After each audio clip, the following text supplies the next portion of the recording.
I'm Sith King. And I'm Sonic Sons. We're the Rambling Reviewers. And today we're looking at Zootopia! Now, I will admit that it's been a little while since I saw it, so I might get some plot points wrong. But here's how I think it goes. It is a chaotic time in the Galactic Republic. Forces of the Rebel Alliance, striking from a hidden base, have managed to steal the plans for the Death Star. Yep. Princess Leia of Alderaan has managed to... Why haven't you stopped me yet? Wanted to see how long you would go. Yeah, not very. No, so Zootopia is brought to us by Disney. Yeah, and it is about a city, or rather a whole world, of anthropomorphic animals. Yeah, okay. Several caveats on that. Yeah. First off, I was never really clear on exactly what role Zootopia served in this world.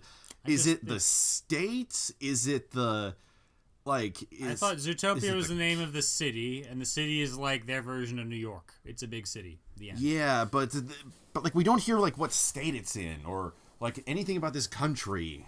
That is correct. Also, one of the things that Disney has said is that only mammals are sophont in this universe, or sapient, or whichever one you prefer to call it. Yep. Meaning that they're the only ones who are anthropomorphic. So before anyone gets out of line, that means that yes, fish and bugs are okay to eat, and in fact we see several bug burger wrappers in the movie. Yeah. Although this does make me wonder what happens to monotremes, aka egg-laying mammals. Like, what happens to platypuses? Are they sentient? That's a philosophical question. I don't know. Seriously, I want to know this. Well, there were no platypuses in the movie, but that doesn't mean there are no platypuses anywhere. Yeah, there weren't any monkeys either, although I think that was just for sake of... Yeah, you want the originality of not monkeys. Yeah, although monkeys... They're too human-like. Yeah. Okay, so what I have to say about this film is, thus far,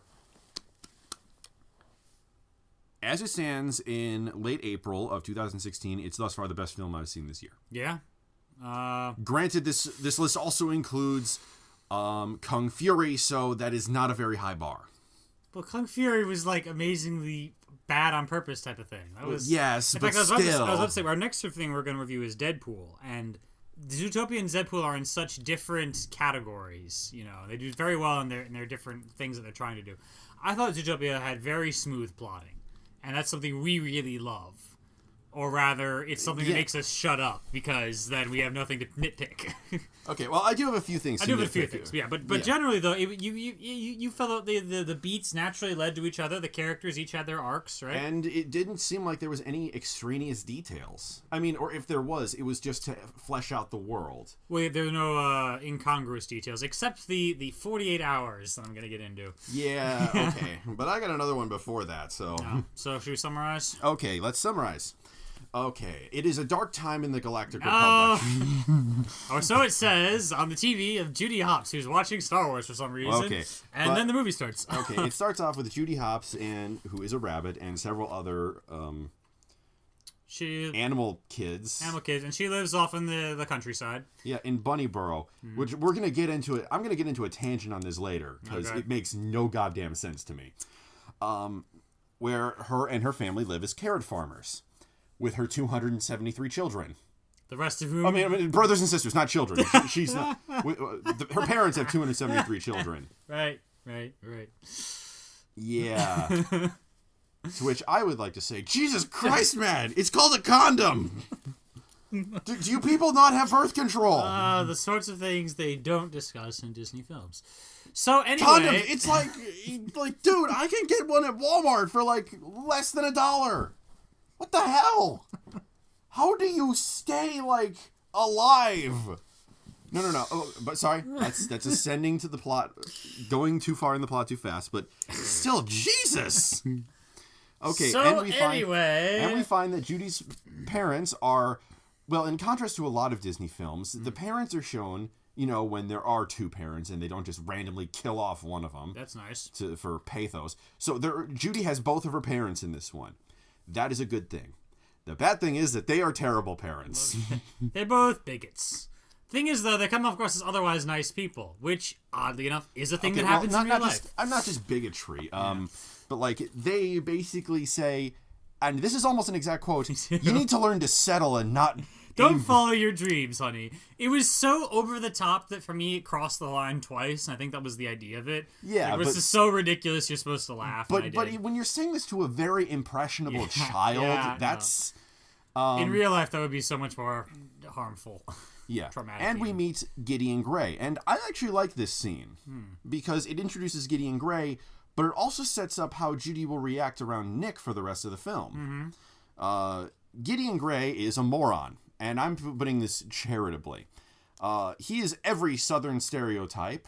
Several Southern stereotypes. He's the bad Southern stereotypes.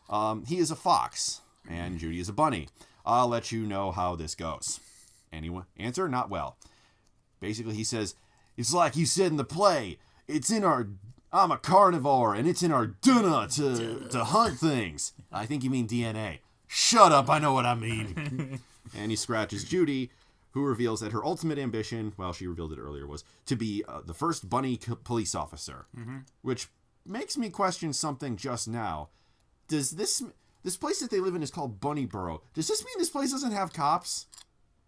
Maybe they use hue and cry instead. What? The old medieval strategy, back before they had invented police officers, was when anybody came by and took your stuff, you just screamed out, "That guy's taking my stuff!" And then everyone in town just, mobbed him and beat him to death, Okay, basically. I'm going to let you know why that's a horrifying thing. More horrifying than you probably think later. Yeah, that was called the hue and cry. Oh, like the silent bark. I guess. 101 Dalmatians! All right. God damn it, how does no one know that one? That's been so long since I saw that movie. The sad part is, that was also a reference to Stargate right there, because... They made a joke about that. Oh, it's like the silent bark where you relay the message from here to here to here to here, and no one gets it. And then they makes a nerdy thing when they light the torches on top of the mountains in Lord of the Rings, and everyone goes, "Oh!" Or it's possible to have a sheriff who's not called a cop, but it's the same idea. But I don't know. But so then why doesn't she want to be a sheriff? I don't know. Maybe because she's fascinated with city life. There's a lot of people born either in the rural area or the urban area who want to live in the other one that they weren't born in. Yeah, grass is always greener and all that. And for hers, it really is greener. She just really loves that city. It's a nice city. It's well rendered, I'll tell you that. Yeah, and it's actually really pretty. Yeah. Plus, another thing, someone commented, actually a Nostalgia Critic did recently in his review of Pluto Nash, that future cities all look exactly the same ever since Blade Runner did it, which is dark, moist, wet, damp, but with... And a lot of hard angles and metal. Hard angles, metal, lots of neon signs to show how futuristic it is. Zootopia's not like that. It's almost Crystal Spires and Togas. You know what it is? It's kind of Metropolis.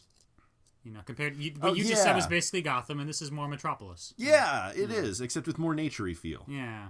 Which is, why is it a more naturey feel? I mean, just because it has animals instead of people, you said that's why we have more grass and trees and shit?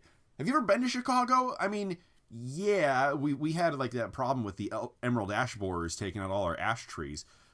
But Chicago is a really pretty city. It has tons of gardens and parks. It's not as pretty as Zootopia. Okay, yes, but there's no city on Earth that's as pretty as Zootopia. Well, there you go. That's why they put it in Animal Land, where they made it super pretty because, I don't know, somebody planned it that way. Yeah. Okay, but anyways, we see Judy grow up, and she goes off to cop school, which is apparently just physical exercise. Although we also see her studying and stuff. Sure. It's a lot more visual to watch her do stuff than just be like, "Oh, you got an F on that test, you're dead," or not an F. Yeah, so...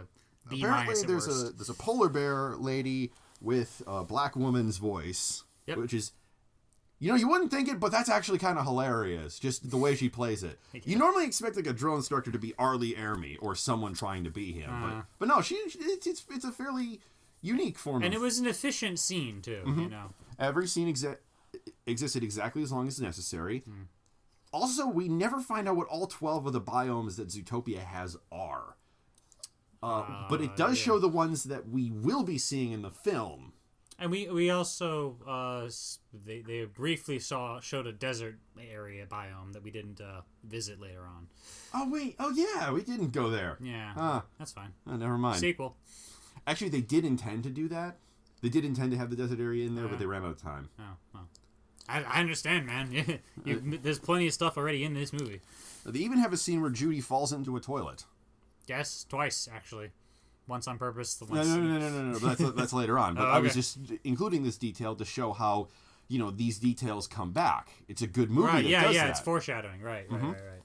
And eventually, Judy is accepted into Zootopia's police force. And is greeted by Mayor Lionheart. A.K.A. J.K. Simmons. J.K. Simmons, the voice of Cave Johnson from Portal, and, what else? He was the bad guy in Kung Fu Panda 3, which I haven't seen yet, but I'm planning to.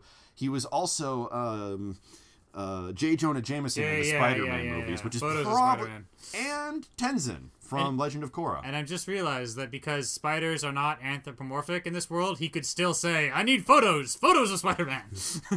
Because it would be, like, so weird. Sir, what's this? What's a man? Spider gazelle. I am Spider Elephant. You see him trying to swing through the air. He just the line keeps snapping and he falls and he crushes people. That's his actual attack. And then G. Jonah Jameson actually there's a point where he says, Spider Elephant, threat or menace. Well, he crushed my car, so let's go with both. Yeah. And we also introduce Mayor Lionheart. Oh, by the way, you'll never guess what species he is. He's a lion. He's a Tin Man. Tin Man? What the heck? I was going Wizard of Oz. Oh, okay, that's clever. Yeah. I admit it. I went over my head, but we're introduced to his assistant, Bellwether, who is a sheep and is constantly put down by the mayor, and is kind of We'll get to that later. yeah.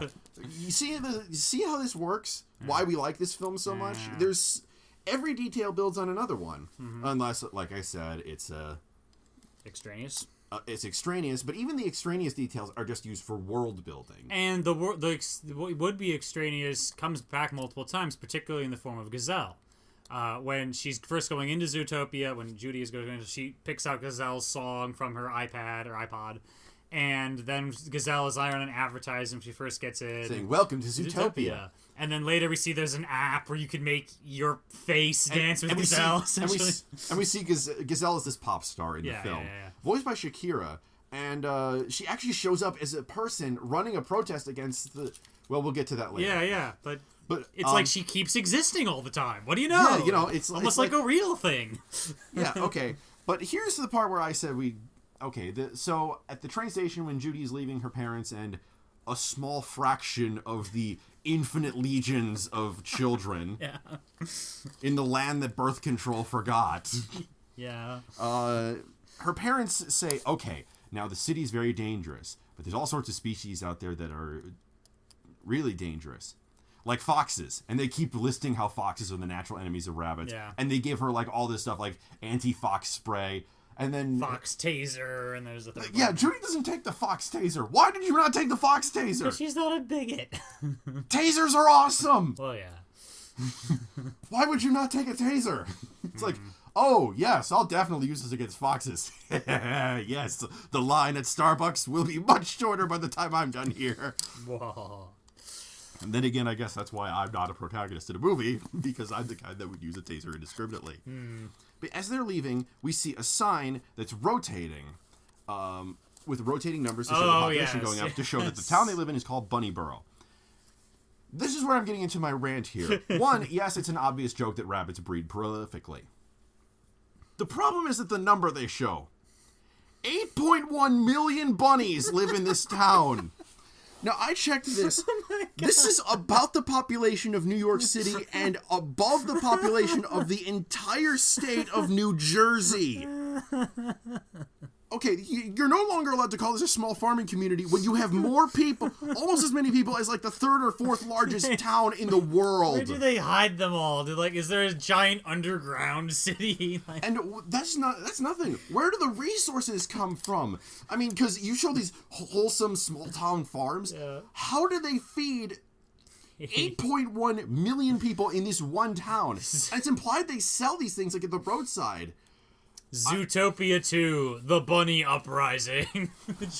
They all come out of the ground and they're like marching on the city. The predators get shit later on, but Jesus, the rabbits, Man, this is the problem with animal stereotypes meeting a realistic world, because at the one time you're trying to show Zootopia is a fairly serious story with a little bit of humor here or there. Oh, of course, yeah. But for the most part, they try to play things fairly seriously and realistically. As realistically as you can for an anthropomorphic film. But then you get a small town that has more population as the largest city in the United States of America. And you have to start asking questions. Like, where are all the... Yeah, we're trying to get a small town, cozy atmosphere. Yeah. But there has to be places to house these people. There has to be the places to farm the food. This constant, unending tide of food that must go into this town. You know, maybe we could have a sideline as administrators of some kind, because we think about these things. There'd have to be... The sewage treatment plants would have to be gigantic. How did we not see them when... No, that's all covered by the fields. Just, there's so many things wrong with this scene, and they have a rotating sign implying that it's getting bigger. Dear God, we had better sex ed in elementary school. When they first started talking to us about the facts of life, they said there are things like condoms and stuff. Okay. So I think you've informed the listeners about what condoms are by now. Jesus Christ. No. I'm sorry. The only other franchise I've seen where they had a creature that bred this far out of control, they had the Turians use the genophage on them so that they wouldn't breed as quickly. Bunny effect. Ugh, Jesus Christ. Well, Matt, I think I have a solution there for you. Yeah, nuclear bombs. Or, Why is that not the solution? Because... How about the sign is broken? Well, even so... And it's just been spinning all day. Okay, if it's broken, I can understand that. But the only other option I could think of was... Okay, they put this on purpose to say, hi, we fuck like crazy. Who would put that up there? That would be like an African-American family saying, predominantly African-American town saying, come buy our watermelon.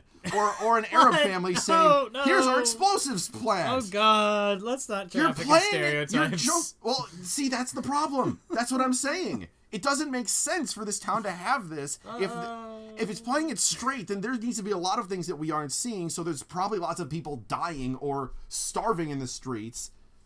Or they're playing it off as like a joke, and they're saying, ha ha ha, that's offensive stereotype about us is absolutely true. I don't understand this joke. And now you can understand why, since I've apparently been talking about this for like 10 minutes, why my brain is the way it is and why we do the show the way we do. Oh, yeah. No, we couldn't hardly do this on some sort of time limit. We had to be the rambling reviewers. I mean, Jesus Christ. Jesus, Buddha, and Zeus, what the hell? I'm just gonna stick with the sign is broken.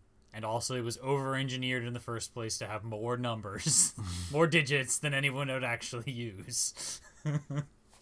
Why are we worrying about the stuff in Zootopia? Apparently the small town is bigger than Zootopia is. It's bigger on the inside. It's a TARDIS town. TARDIS town. No, this whole story takes place inside the TARDIS. We never get an answer of how big the TARDIS is. It just has entire planets. Right. This is like a product the Doctor started working on and he forgot back in his third incarnation. Yep. He like comes back in his 12th. Oh shit! What happened here? Okay, but you get for leaving things in the fridge. Okay, TARDIS, as the case may be. So, back to the actual plot.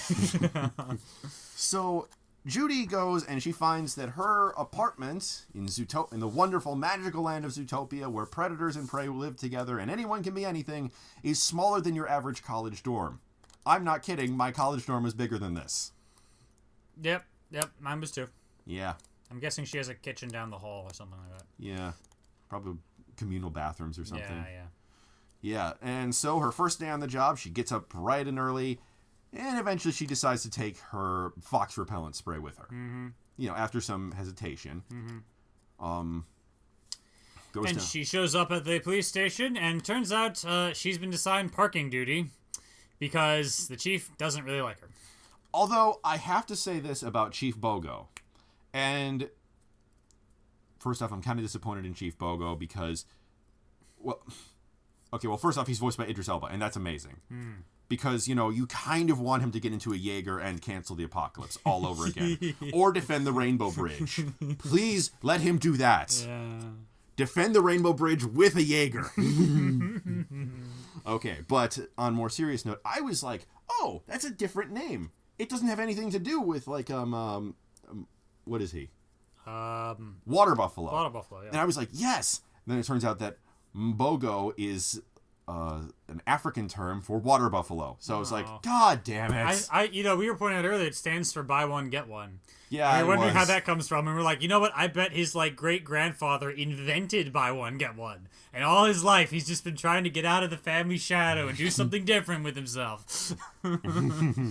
But I do understand the reasons why Bogo acts the way he does in this film.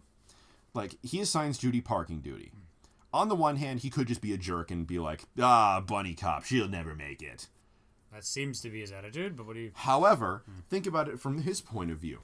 He just got saddled with a political appointee who he doesn't know. This is essentially Zootopia's elite group. The group that's meant to protect the mayor's office and the whole center area of Zootopia. And all the other areas while they're at it? No. This is District 1. There's other districts, apparently. Oh, but he's like the chief of all the police, isn't he? Because we never see his boss. Yeah, but we never see, like, the other 9 districts of Zootopia. Okay, so whatever. They're in District 1. Got it. So they have the most prestigious district, and presumably there are people who have worked their whole lives to get to this prestigious position, and then Judy was just assigned there randomly by the mayor.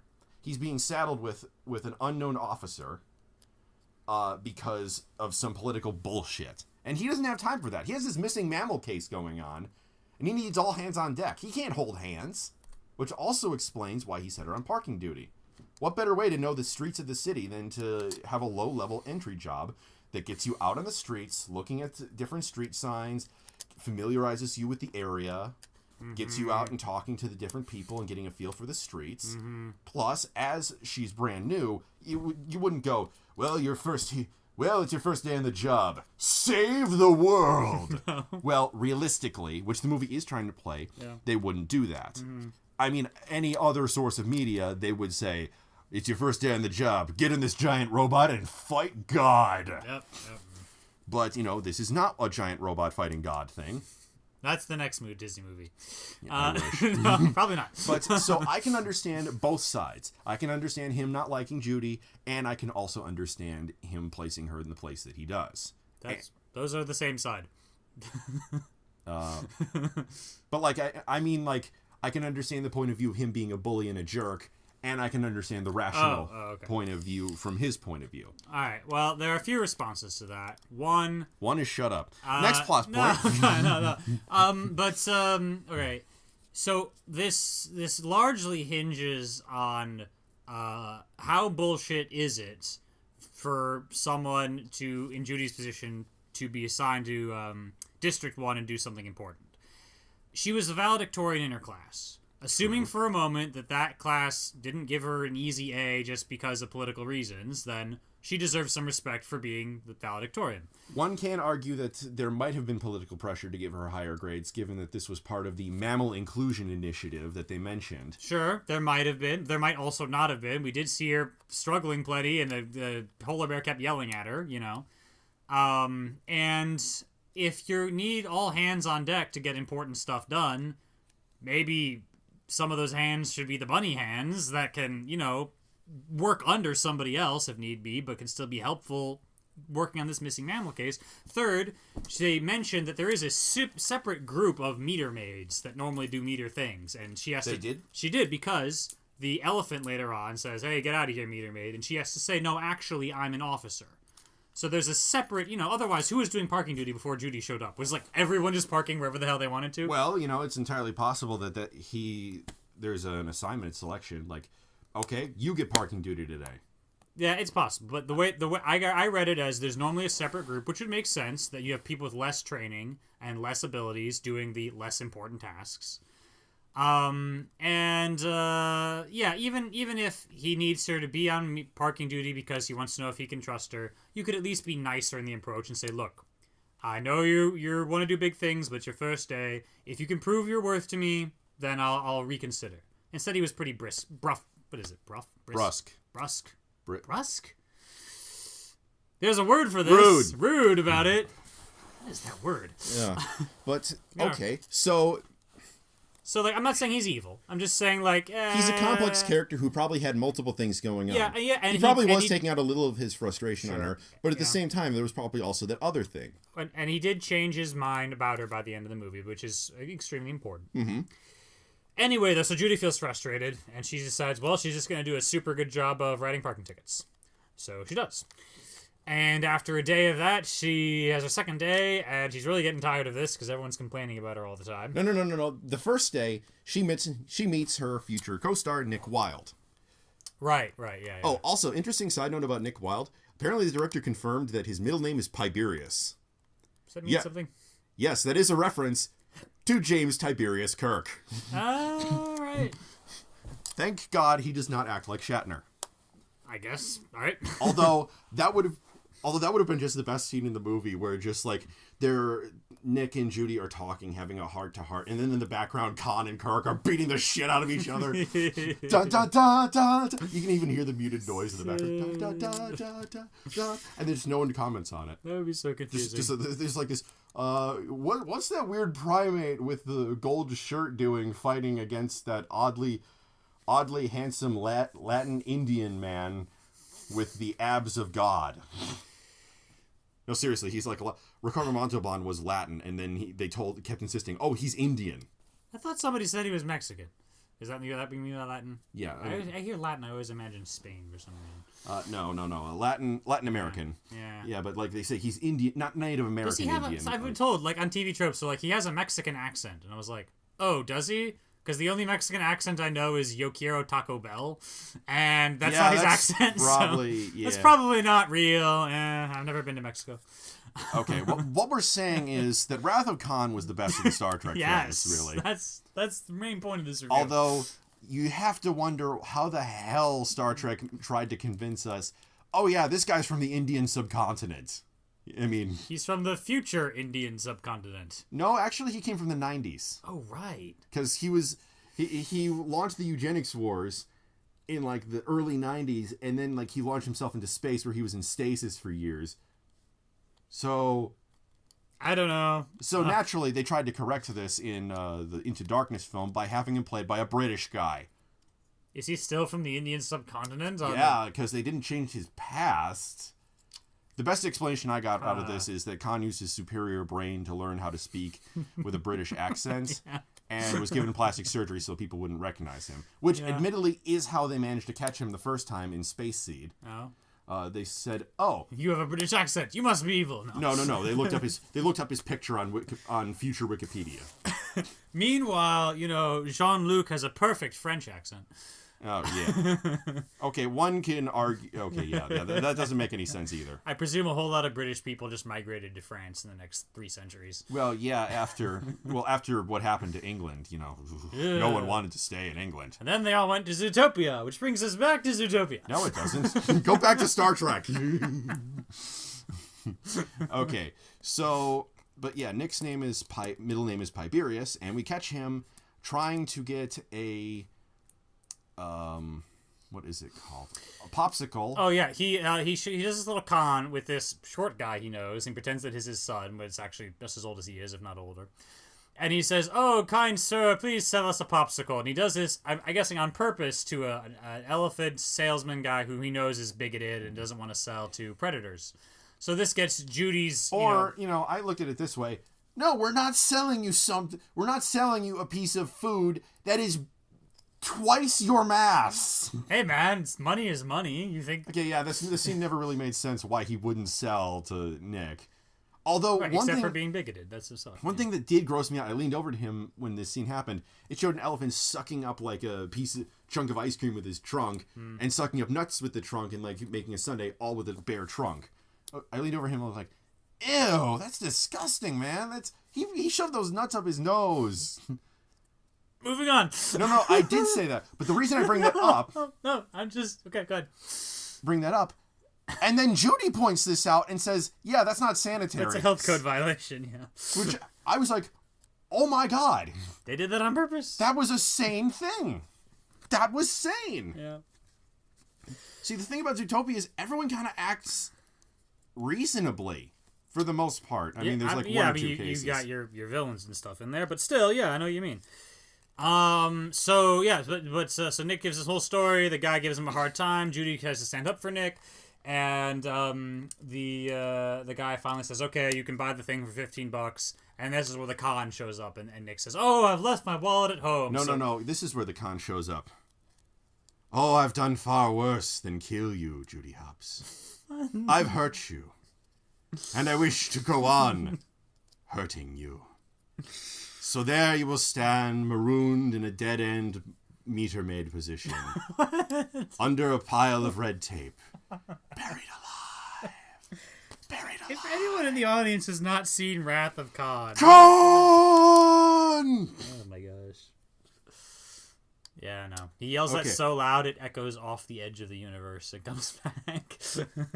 Note to self, I kind of want to see Wrath of Khan again now. I know, right? We clearly have a thing for that. Well, I'm sorry if it's one of the best sci-fi movies of all time. Have you seen the ads for Star Trek Beyond? I've seen one. It's clearly like they're just trying to do Guardians of the Galaxy with Star Trek. Which is not what they should be doing, as much as I like Guardians of the Galaxy. On the other hand... Greetings. I am Spock of Vulcan. I am Groot. Tell me that wouldn't be the best thing. Oh, man. It wouldn't be the best thing. It would be. But Yeah. Babylon 5 Season 6. That would be the best thing. Maybe we'll watch that sometime. Well, no, we can't because it doesn't exist. I was saying it's the best thing because it's like Firefly Season 2 through 11. You know, it doesn't exist, but you want it to exist so hard. Yeah. Okay, so Judy is delivering more parking tickets, and she sees Nick's little friend, and she goes over to say hi, only to see him driving a car. Well, yeah, there's a whole sequence before that where you find out why they were buying the popsicle. And basically he melts it down to make smaller popsicles to sell to... No, he sees them, and she sees the kid driving the car, and then she follows them to find... No, I got it backwards, yeah. Mm-hmm. Okay. So, and then... Selling the popsicles, which basically just tells me that the elephant is a poor salesman, because he could be making so much more money, and he doesn't know it, but anyway. So she tracks down Nick, and she wants to have him arrested for deceptive commerce, but it turns out he's got all the paperwork already, and he's gotten away with this crime, because there's technically no crime in being a jerk.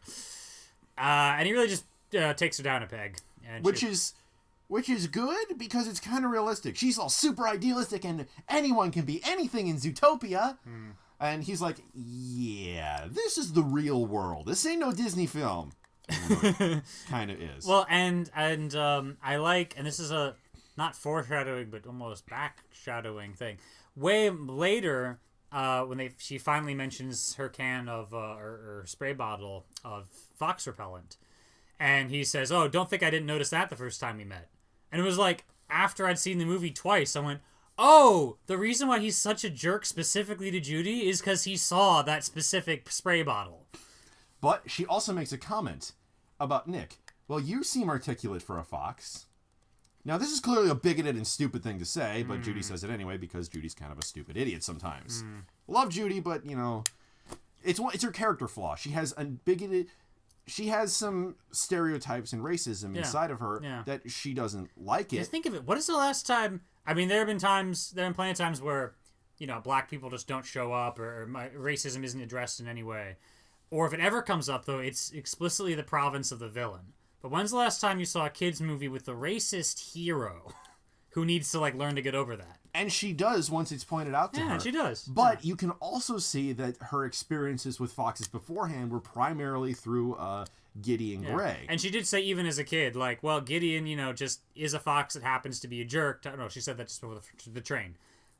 So she's got an enlightened side, but then this instinctive, not exactly instinctive is not what I mean, but culturally taught culture and experience. Right. Like mentally, I know that flying is the safest way to travel. However, the part of me that says, no, mankind is not meant to fly, stay on the ground, you stupid mammal. Don't climb into that cylinder full of thousands of pounds of highly explosive fuel, you will fucking die.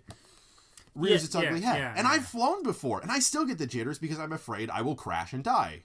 Because man was not meant to be suspended in the air by a thin metal tube flying around the world propelled by explosive chemicals. Man has never liked being constrained by the rules. So here we go, folks. Man's never liked being constrained by the rules. I'm going to fly on my own. I do what I want. I do what I want, man. All right. Okay, but So it's a flaw of Judy's. It's one that she will work to get over, but it's an interesting way of looking at the character. And I liked too when I first saw that the bigotry was going to be a theme in this show. I was looking to see, okay, who is the minority group that's getting discriminated against, and they were very clever to make both groups the oppressor and also the oppressed. So you can really get a sense of it from all angles at the same time. I really like that.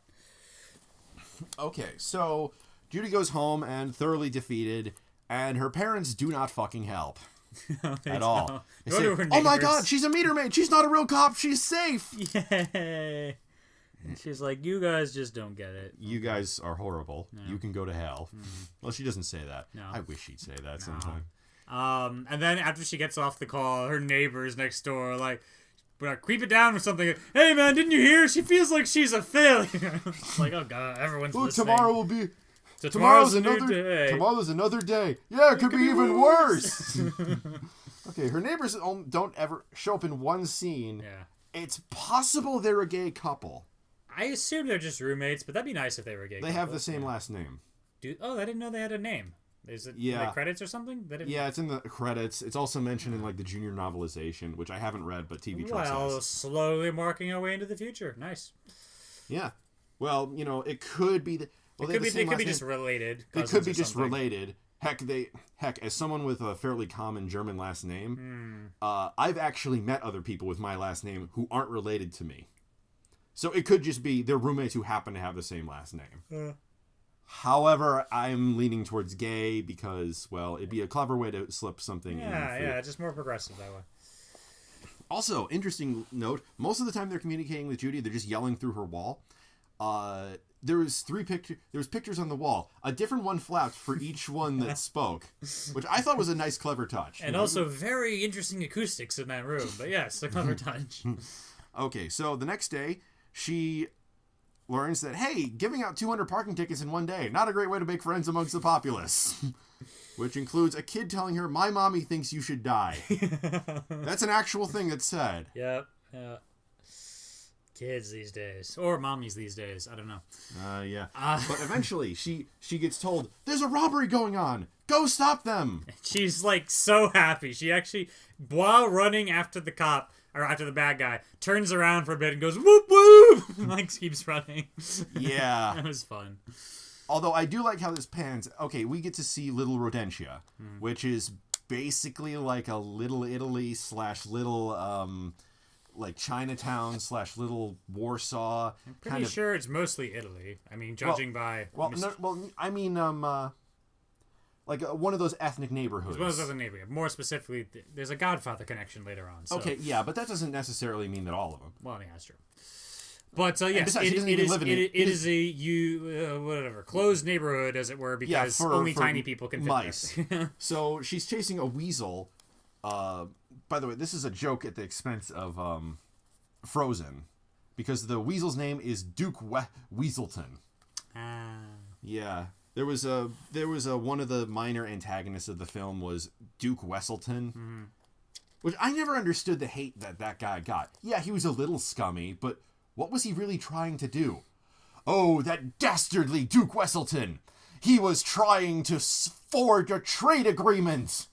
Truly the most evil of beings, who's looking out for his nation's financial future and trying to increase the economic province of his people so they don't starve.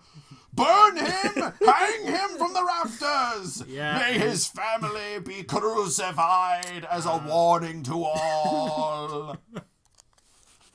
We don't do subtlety around here. Yeah. See, I never understood why that guy was always portrayed as such a... Yeah, he was a little scummy, but, it never... Yeah. No. All his actions kind of seemed really logical to me. Well, I guess the fanfic type people really have to exaggerate stuff if they want to make interesting stories. So yeah, good point. But okay, so but he's basically stolen a gym bag full of bulbs. Yeah. Flower bulbs. But like, not light bulbs. Yeah, like onion type things. Yeah. Yeah, which Judy is quick to point out, they're not onions, they're bulbs of this one specific type of flower. Which comes up later. Yeah. Bogo, meanwhile, says, hey, dumbass, you abandoned your post to go chase after a crook outside of your area of jurisdiction. You disobeyed a direct order to stop by a superior officer, which someone did yell, hey, Judy, stop and wait for us to get some backup to the area. Yeah. Her running through the streets did cause some destruction to the area. Yeah. Even if she did save the life of a shrew lady, which comes up later. Yeah.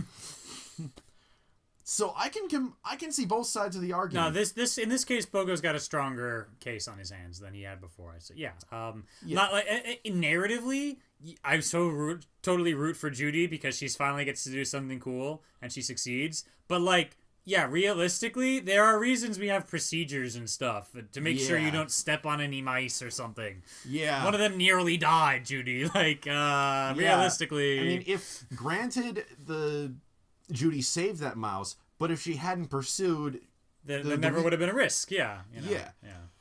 Yeah. And Bogo actually gives a great line.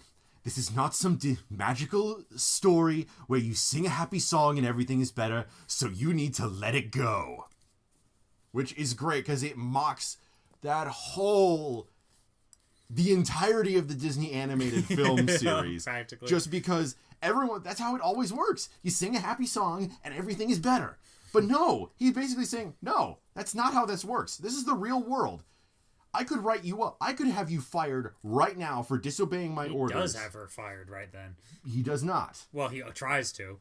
He has her fired later because Clawhauser, who is the most worthless of secretaries ever, fails to stop a small otter who is a fraction of his size from getting to the chief's office.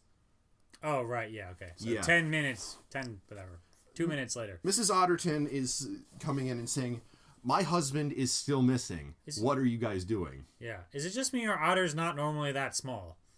He's the size of a bunny. Yeah, this is a world with anthropomorphic animals. I'm willing to accept some size differences. Moving on. It might be a smaller variety of otter. I don't know all the varieties of otters. That's true. I've never hardly seen an otter. I mean, like, how big are beavers? I don't know. I've never seen a beaver. Well, we're going to go to a zoo next time and let you guys know how it went. Okay, but so Judy says, Bogo's like, look, we're working as hard as we can, but we can't stop this investigation of all the missing mammals to look for just your husband. Judy says, don't worry, I'll find your husband. Bogo just gets quiet for a moment and says, excuse me, Mrs. Otterton, can we have a word with her? Closes the door, he's smiling, turns to Judy with a look that could curdle milk and says, you're fired. And you can understand why. She was insubordinate. She went over his head. Well, not really over his head. She took actions without her direct superior, contradicted her direct superior, and this is after she caused panic and mayhem in Little Rodent Town. I'd put it out as suspension or something, but yeah. And then once again, though, narratively, you can totally get where Judy's coming from, and she wants to help this poor Lady Otterton and so forth. And on the realistic side, like, you're supposed to wait until we decide what to do to... Yeah, I don't know. I got a soft spot for the rebels, and for good reason, but I know what you mean. No, I have the soft spot for the rebels, too, but I like when they actually acknowledge this is not a movie. Mm-hmm. Well, it is a movie, but like, we're actually following real rules and procedures. Mm-hmm. We can't just go off like, this is not Dirty Harry, where you can't just burst into the room and start firing guns at people. Yeah. So they don't really use guns. Oddly enough, Judy in the trailers does have a tranquilizer gun. Yeah, that never came up. Huh. Yeah. That would have been useful. Yeah, it would have. Would have been really useful later on. Well, yeah, it would have. Okay, but then we see Bellwether outside talking to Mrs. Otterton and says, "Oh, I just heard that our newest mammal member is going to be part of heading this investigation. I just told the mayor." Bogo's like, shit, abort. Yeah. Finally, he manages to escort Bellwether out and says, "Okay, you got 48 hours to find all 14 missing mammals." Mm-hmm. And we'll come back to that line later on. You keep No, he talking. didn't say you have to find all 14. He said you had to find Otterton. Okay, but, keep going, I'm getting water. Okay, so she looks at the case file, there's basically nothing. Sure. She looks at the case file, there's basically nothing there, except she does notice Nick right at the edge of the photo of the last known location of Mr. Otterton. So she tracks him down. Yes, and thank God that Nick is the only fox in the entire city who wears that particular style of clothing, and he has only one particular style of dress. There was also the Thank God. There was also the popsicle. Okay, there was that too. And thank God that no one else ever buys popsicles. No, sells is what you mean. Because she was tracking the popsicle that he had sold to the other guy in the picture. Anyway. So, yes, it turns out she has got further reason to talk to that con artist from before. So she finds him, and she pulls a remarkable reverse con on him. Okay, so here's how it goes, because I'm back and I have water now. Okay, she starts talking to him and gets him talking about his con. Hey, I pull in $200 a day, sweetheart. So, in like a... And I've been doing that since I was 12. Then Judy says, okay, you're under arrest. For what? For hurting your feelings? Best line in the film up to this point. No. Felony tax evasion. That's a bit like bringing an actual gun to a squirt gun fight. And it's like, oh shit, shit just got serious. And she plays with it too. She's adding up all the amount of money that he must have made, considering what he said just a moment ago, and comes up with the figure at the end of that calculation. Now, I may just be a dumb bunny, but we are good at multiplying. And she's actually using this stereotype about bunnies as a way to compliment herself on her skill. Like, that was a little clever. Nice. And then he's like, well, it's my word against yours. And it turns out her pen is also a recording device, and nope, it's your word against yours. And like, oh, crap. And his partner, laughs at him uproariously. She hustled you good. It's like this. He's like the size of a chihuahua, but he's a fennec fox, but he's like the size of a chihuahua, and he's got the voice of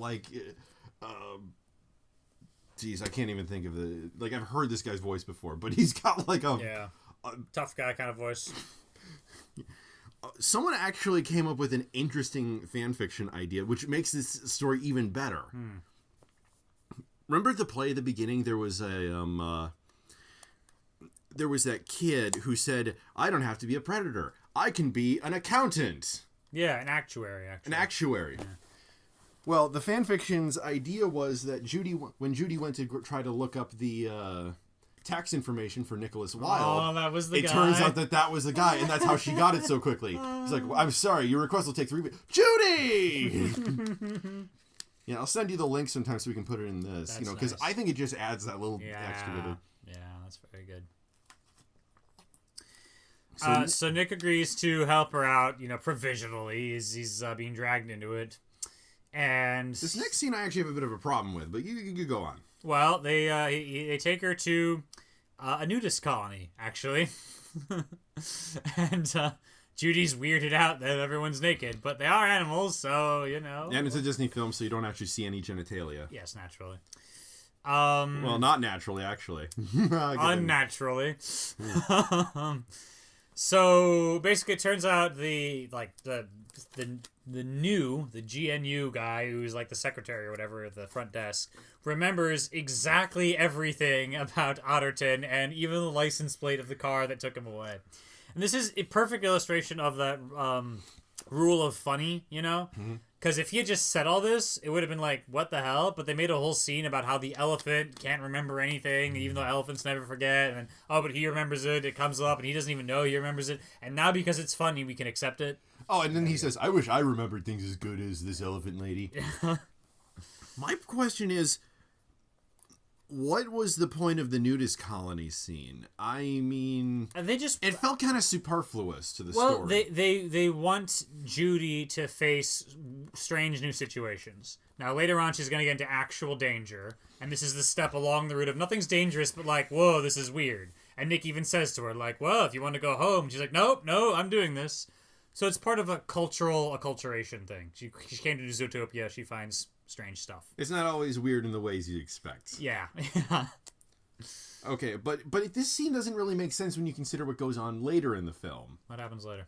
Well, it says, okay, Emmett Otterton, a bit of a spoiler, Emmett Otterton uncovered this conspiracy on the part of, he doesn't know who, but predators are being darted with this stuff that turns them feral. And so he has a responsibility to, as soon as he figures this out, to go and tell someone important. So he goes off to tell Mr. Biggs, or whatever his name. Mr. Big, yeah. Mr. Big. But, first he'll just stop off at the nudist colony for no reason. Just hang out a little while. Why? I mean, you have this... People are going missing, yeah. And you just decide, you know what? I need to save people's lives, but I also don't want to wear pants. Now, unlike others, I can't combine the two. No, I can't combine the two, but I can make naked time first. Oh, no. Okay. So, I feel like there must have been an earlier draft where they went into more detail about what Otterton knew. And they finally just cut it because they realized it's more backstory than anything else. Which actually might have been the case. Well, Zootopia was completely rewritten about a year before its release. Wow. That's hard to produce. Well, it was originally way darker. Was it? All of the predators had to wear shock collars so that if they got too uppity or upset, it would electrocute them so they knew not to eat people. Oh, God. Nicholas Wilde ran a club that existed where predators could take off the collars and have fun and hang out. Ah. Yeah. Shocking. Okay, that was my bad. I did not intend Surprisingly. Surprisingly, Disney went, yeah, maybe we should rethink this one. Oh. I'm actually surprised it came out as good as it did. Yeah. So this might have been an artifact of that. I know that the huge palm tree hotel thing that they passed by on the train was supposed to have, like, scenes that happened there, but it's possible that was part of the original script. Okay. Yeah, so all we know about Otterton is that he's a florist, right? And the evil plan, small spoilers, involves the use of this particular plant. But we'll get to that. Well, no, but what I'm getting to, though, is that what may have happened is Otterton simply noticed that, like, people were, buying a lot of this plant, and it seemed kind of shady, but, like, okay, whatever, he didn't think of it. And then the next day, while he's hanging out at the nudist colony, it suddenly occurs to him that someone's stockpiling this because it has toxic properties. And then he calls Mr. Big from the nudist colony, gets his clothes on, and gets picked up. And that would explain it. That would explain it, but it's never made clear. Never made clear. So, his connection to the nudist colony is just kind of iffy and makes him look like an idiot. Mm-hmm. So, anyways, we have a license plate, and we go to see the DMV, which I guess people who work at the DMV must be getting kind of sick of this stereotype by now. We're doing this as fast as we can, goddammit. Actually, the last time I went to the DMV, it was darn speedy. It was like, I waited 10 minutes. It was fine. Yeah, I didn't have a problem either. Then again, I tend to go early to stuff, so, might have something to do with it. But, so, anywho, they go to the DMV, and everyone who works there is a sloth. This scene should not be as funny as it is, because it's basically one joke that goes on so long. First it's funny. Then it stops being funny, and then it goes on so long it becomes funny again. This is one of those moments where I'm so glad I saw this in theaters, because it was like, I don't know, it was maybe a week after opening, whatever. There was a lot of kids and families in the audience, and hearing them laugh was part of my experience, and I thought it was funny too. So Nick deliberately wastes all their time there. And so they finally get the information they need off this license plate, and by the time they leave, it's nighttime. But okay, Judy says, here, we're going to go and find out that we're going to track down this car anyway to find out where Otterton went. And she tricks Nick into coming over the fence with her, No, she tricks him into going... Yeah. Okay, there's a fenced-in lot where the limo that has the plate is. So she basically tricks Nick into going inside the fence. That way, she can say, oh, I saw a suspicious character going into the fence. That allows me to enter without a warrant. Total abuse of the spirit of the law, but that's okay. It's abuse of the spirit, but it obeys the letter of the law, which Judy has been obeying the spirit of the law thus far, and she got in trouble twice for it. I guess. So it's kind of refreshing to see her, like, obeying the letter. Yeah. But so they check out the car, and there's all these scratch marks on the inside, like, whoa, what the hell happened here type of feeling. And then suddenly they get abducted by the forces of Mr. Big. Polar bears, basically. Polar bears. And Nick recognizes, like, oh, this car belongs to Mr. Big. Oh, shit, this car belongs to Mr. Big. Although this does present another plot hole that I just thought of. Like, what? It's been a week since... It's been, like, several days since Mr. Otterton disappeared, right? Yeah. Okay. And no one cleaned the car in the several days, despite it being covered in scratch marks, I'm presuming hair and blood, and, you know, his driver's license. Despite this being a limo that is owned by, like, the biggest mob boss in town, who would be like, oh shit, we need to cover up the evidence that may make us look like we're guilty. Well, the evidence in this case is behind a fence where no one else goes, they figure. And how are you going to clean up scratch marks? That's Replace the interior. Well, I guess. Maybe he was planning to do that and he forgot. Yeah, still, you know, for a guy that runs a criminal empire, that seems kind of like a lax thing to do. Yeah, we'll take care of it eventually. Whatever. Though I would say also, if he had any suspicion that Otterton had been poisoned, and you don't know what kind of poison it is, I wouldn't want to go in that car. Oh, you know, you can have, like, Monsters Incorporated hazmat suits. Yeah, yes. He was waiting on a load. Hell, you could get the car destroyed. You're gangsters. This is kind of your thing. Hell, you could do it Mythbusters style. So you come to me on the day of my daughter's wedding to see this car explode. And there's like a mushroom cloud. And Someone is going to have a Mythbusters themed wedding. I still have not seen the last episode, actually. It's recorded on a DVR back at my dad's house. We're not getting into that. Yeah, we're not getting into that. But I presume wondering. it was a great last episode. I can presume that they blew up the entire planet. That's really the only way they could. I can presume that they somehow got their hands on a nuclear device and used that in a myth. Because that's the only way they could top everything else. Wow, that would be difficult. All right, That'd be awesome. That would be... Oh, come on. They blew up a dump truck. They closed down a highway. They've been banned from several towns. Yeah. But, you know, like fortunately, this is only a several minute delay between us getting off tangent and back on the film instead of our 15 minutes of con. You know, just us going off on a tangent about Khan just fills me with wrath. Wrath of Khan. Hey, you know what movie we should watch? Kung Fu Panda 3. Kung Fu Panda 3, exactly. Okay. We haven't seen it yet, but... So they get abducted by the polar bears, and then there's this big build-up before we find out Mr. Big is actually a tiny mouse. Shrew. And he's doing this Godfather thing. He's a shrew. Oh, shrew. Is that actually a different species? Yes. Oh, wow, I never knew that. Yeah, I've seen them. They have shorter tails. There's like a couple different details. It's also revealed that Nick's on the bad side of Mr. Big because he sold him a rug made of a skunk butt. Which is kind of horrifying because, like, how is this made? Did you skin someone alive? It's more like a haircut. You didn't, like, have to kill them to get hair off of that body. Yeah, but if it's made out of a skunk's butt, that's a pretty specific part of the body. Apparently, that's where the best fur is. Yeah, you know, I'm just going to skip over this because it's horrifying. But Mr. Big says basically... You know, I would have forgiven you, but god damn it, man. God damn it, Nick. And so, and you bring like a friend in a costume. And Nick goes, oh, no, she's not part of this. She's not part of this. Just leave her out of this. She's a mime. She doesn't talk. And then Judy decides to be... Well, she grabs hold of the stupid ball, the idiocy ball, and clings to it in a death grip when she goes up to the criminal mastermind, who is flanked by polar bear guards. And let me just clarify something. Polar bears are the largest carnivorous land mammal in existence. Yeah. I mean, unless they find like a tribe of flesh-eating elephants somewhere. But let's assume that those don't exist. So these are essentially furry M1 Abrams tanks and are willing to do whatever this little guy says. So Judy decides to threaten him with arrest for what happens to Mr. Otterton. This ends as poorly as you would think. You know, actually, though, realistically, that would have worked so much better than we imagine.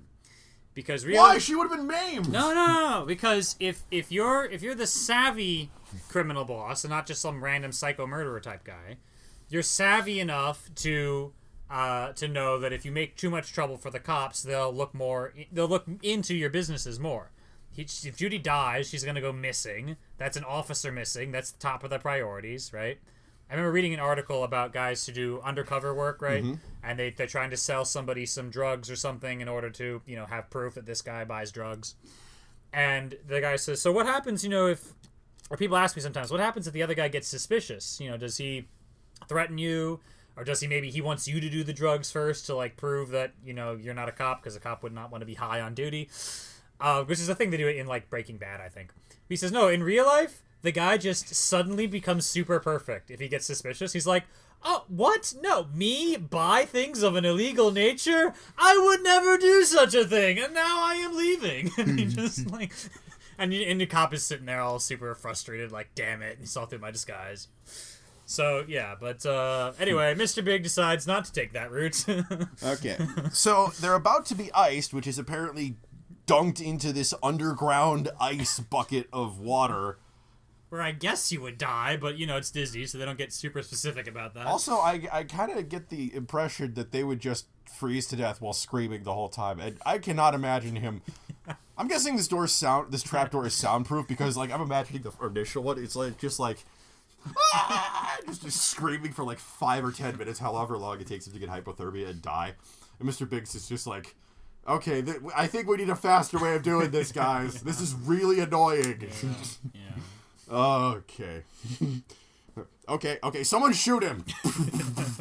Okay, now we got holes in the floor, and he's even louder. God damn it. Okay, but what actually happens is they're about to be dunked. Remember how we said earlier that Judy saved the life of a little shrew lady in the rodent town? She was the daughter of Mr. Biggs.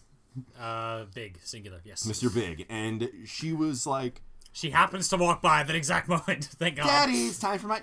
Daddy, what have I told you about how icing people at my wedding? I have to, baby. Daddy has to. She's like, oh, hey. You know that, buddy saved my life yesterday. Which thankfully earns not a pardon only for Judy, but also for Nick, just by association. Thank God. Okay, so she gets to be a maid of honor in the wedding. With the badass security ever. They have Godzilla-level security officers just standing around. You read that on TV Tropes, didn't you? No, you whispered it to me during the theater, during the show. Yeah, it looks like... Okay, there's these little shrews. They're the size of a book of matches at that. And they're being surrounded by these 10 polar bears who are standing on their hind legs. It literally looks like Godzilla and his 8 buddies decided to come up and oh, well, look at what the humans are doing. Yeah. It is insane. Yeah. So we talked to Mr. Big, and he says he'll help us out. And here's where he mentions that Otterton was a florist. Yeah, and that I do not know anything about the case or what happened to Mr. Otterton, but I can point you in the direction of the guy who was driving him that day. And he also mentions that Otterton went crazy for some reason in the limo. We don't know why. Mm-hmm. Yeah. So they point us to what's his name, that Jaguar guy. Unfortunately for us, it turns out that Mr. Otterton was actually Linkara, and he read a New 52 comic. That is why he went crazy. Manchas. What are they doing to Wonder Woman? Oh! No, he read One More Day. I am a man! Heart! No, wait, no, that's a different that guy with the glasses character. Okay, so they go to Mr. Mancha. In Jungle Town, and it's the middle of the night now, and it must be nearing dawn, actually, but we'll get to that in a little while. And they say to him, hey, we want to talk to you about Mr. Otterton. And he mentions something about, Otterton kept raving about the Night Howlers. And they're like, oh, Night Howlers, yeah. Let's talk about that. That sounds like a club. That sounds like a club. Night Howler. Club Night Howler. No, cheat. We installed that light switch down for you to use, not to play with. Did you see the April Fool's Day thing? Was it 30 minutes long? Yeah. No, I didn't. It took me 2 days to watch the whole thing. I went to bed, because on YouTube you can hit pause. Well, yeah, which is why they did it, But, okay, now, off of Strong Bad, even though, Danger-esque partnering up with Judy Hopps. Ooh. So I'm just picturing Judy just being like, really? What is this? What's going on? Why do you have a nunchuck gun? Basically, a realistic cop like the anthropomorphic rabbit of Judy. It's weird that this is so realistic and yet so not realistic. They did a good job with that. Okay, so Manches goes back into his house. For some reason he's still like got scratches and stuff. I would have gone to a hospital. Dude, you were attacked by a wild animal. You go to the hospital and get like a tetanus shot, man. Okay, so Manches... Okay, so they open the door because they hear him snarling and stuff. And Manches, for some reason, has decided to go insane. And then he attacks them. He turns around and says, "Why so serious?" No. I wish. You will be missed, guy who did that, whose name I can't Ledger. remember. Heath Ledger. Okay, that probably undermined my point. You will be remembered. But then again, I forget your name sometimes. Heath Ledger. No, not my name. No, I actually do forget your name. No. But you said, I forget your name sometimes, and I said Heath Ledger as if that was my name. Oh, okay. I thought you were trying to remind me of that. Whatever. But anyway, so Manches starts trying to attack them like an actual jaguar would. Mm-hmm. And they're running... Remember how we said that it would be useful if Judy had that tranquilizer gun? Yeah. So they're being chased through the jungle by a jaguar. By the way, I recently heard that the beginning of season 6 of My Little Pony had a Shining Armor and Princess Cadenza, Miyamura Cadenza, Cadence, whatever. Fuck, I don't even know what the fuck her name is, but they had a kid, which elicits 2 reactions from me. First is that, oh god, he's breeding. Oh, heaven's sake. No, I will not fucking let this go. But the other thing is that they had the stupidest name ever for a kid. Frostheart? Flurry Heart. That makes me think that sounds like a Valentine's Day dessert from McDonald's. Yeah. Introducing the McFlurry Heart. Only at McDonald's. So I was brainstorming with another guy. Literally the first name I came up with was Flint Jaguar. Wasn't even trying to make an awesome name. I was just trying to make a name. I think we basically came up with an action hero star in that exact moment, and it was amazing. Yeah. That's gonna be it's gonna be a show within a show later on. Yeah, we basically came up with a movie which was Attack of the Crystal Sea Ponies from Hell, which involved them which apparently will conclude with someone kamikazing a submarine into a demon blimp. Wow, that is the way to do it. Yeah. Okay, but so anyways, they're pursued by a jaguar. Nick saves Judy. Judy saves Nick. They eventually manage to handcuff the... I think it's basically Judy saves Nick. Oh, no, he did save her first a little bit. Yeah, okay, so... But he was the one saying, you saved my life. Oh, my gosh. They handcuff the jaguar. No, they don't. Yeah, they do. They handcuff the jaguar's leg. Oh, well, okay, yeah. They didn't... But then he got away. Okay, so they call in for backup. Bogo shows up with a bunch of cops and says, okay, where's the jaguar? Because the jaguar's gone now. And Bogo starts accusing her of being a racist. The other times I was able to say, okay, Bogo has some good points. Here he's just being a dick. Although this would be an excellent excuse for Zootopian officers to use body cams. I don't know where to weigh in on that issue. I'm in favor of body cams, but also there should be physical evidence of the jaguar's attacks everywhere. Yeah, like shouldn't there be scratch marks? Go see his front door and see how it's been smashed. The world's fastest carpenters. Maybe those are beavers. But how big are they? How big are they? I don't know. This is gonna be a running gag, I swear. How big are beavers? Like in the movie of Rambling Reviewers, we're gonna be like pointing our guns at the bad guy. Well, tell me this, Manchuro. How big are beavers? If there were a movie of Rambling Reviewers, you'd see the movie, and at some point it would zoom out, and you and I would be in silhouettes, like MST3K style, commenting on our own movie, and then we'd zoom out further and see another version of our silhouettes commenting on that. Oh my god. Just wouldn't stop. And here's where Nick grows a pair, and actually decides to help Judy, but not out of his own, self-interest and stuff. Yeah. That was nice. He basically points out, no, this is bullshit. You gave her what is essentially the impossible job, trying to solve a case that you've been working on for weeks. You told her she had 2 days to do this. And the 2 days aren't up. She still has 10 hours. Which brings me to my rant.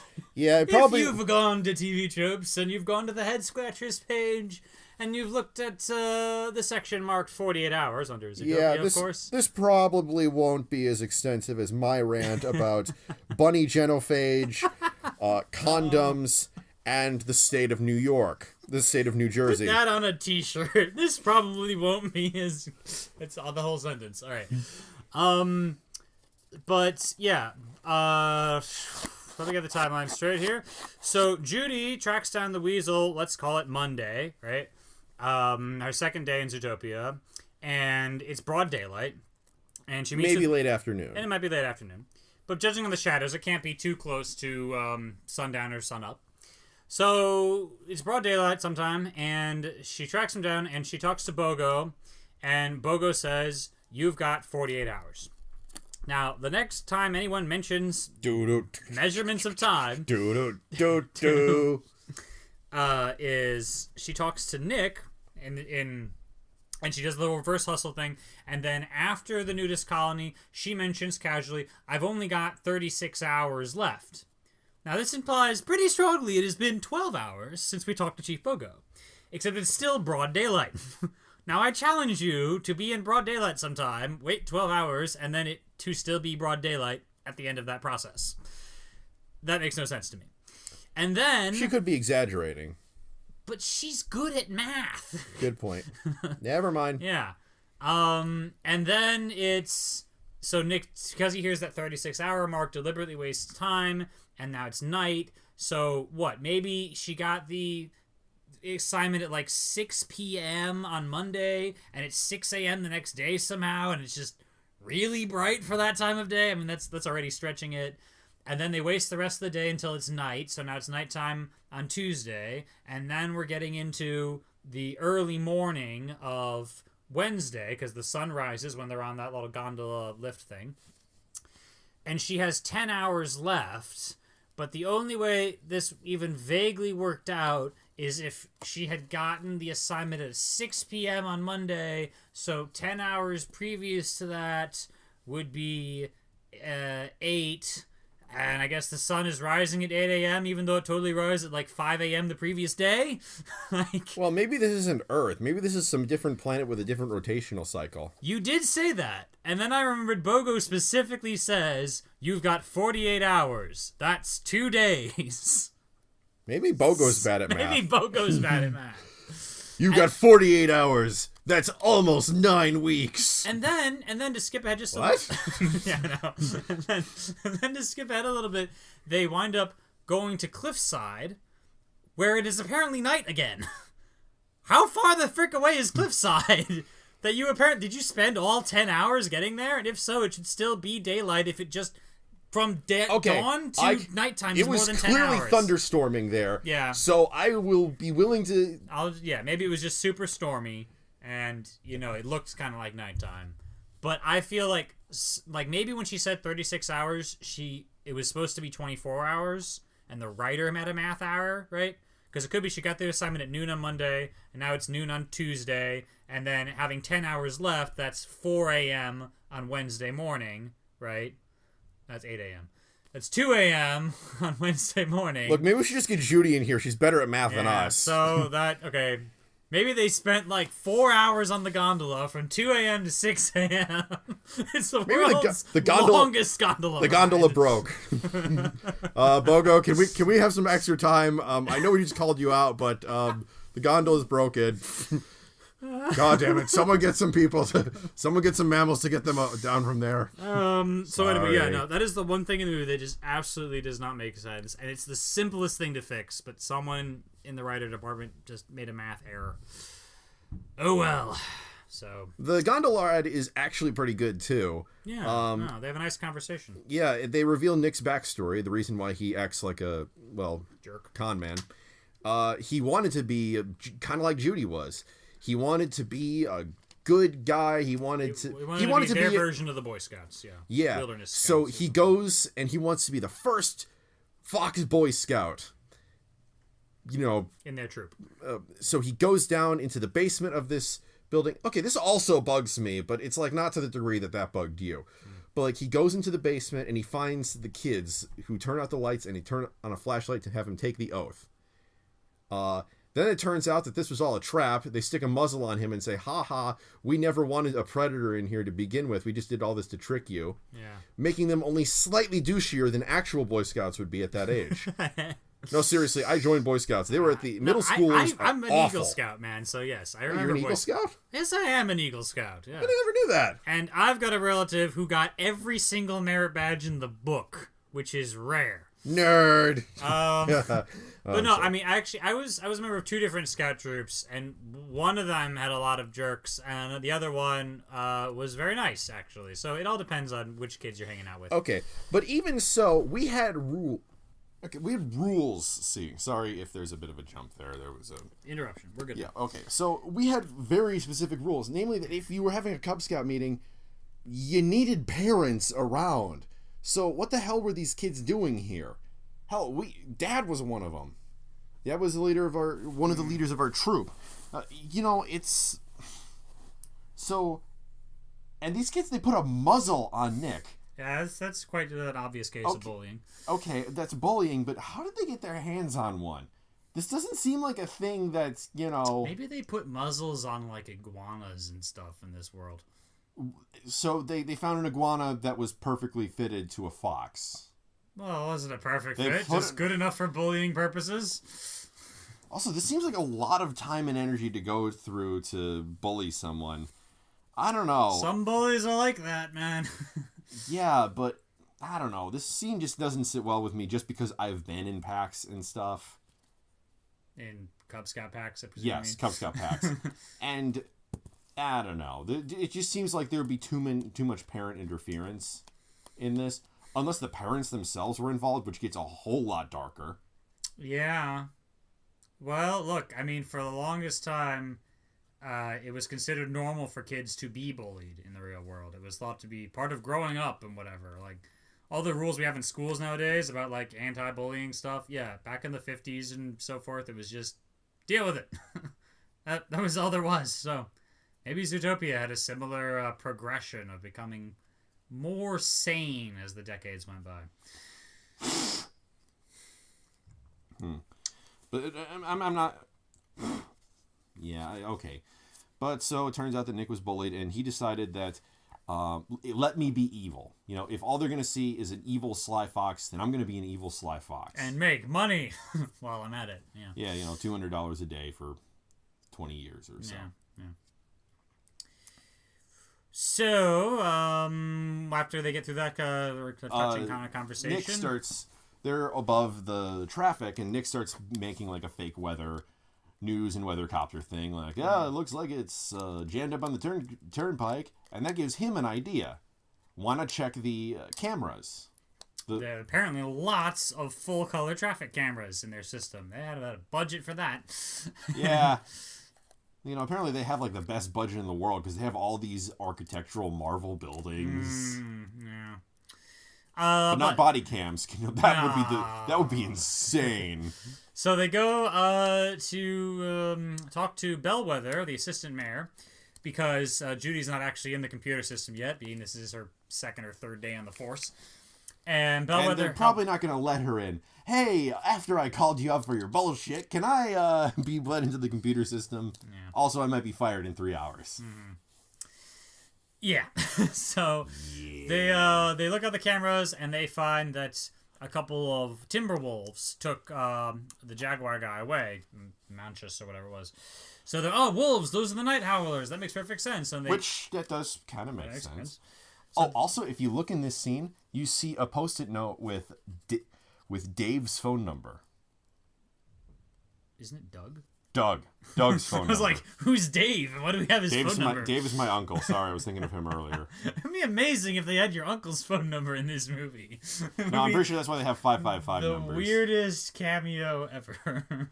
Yeah, okay, so they have Doug's phone number on the side of her computer, which we'll get to later. Mm-hmm. So they're like, oh, okay. And they follow the car to what looks like Dr. Frankenstein's summer home. Yeah, a place called Cliffside.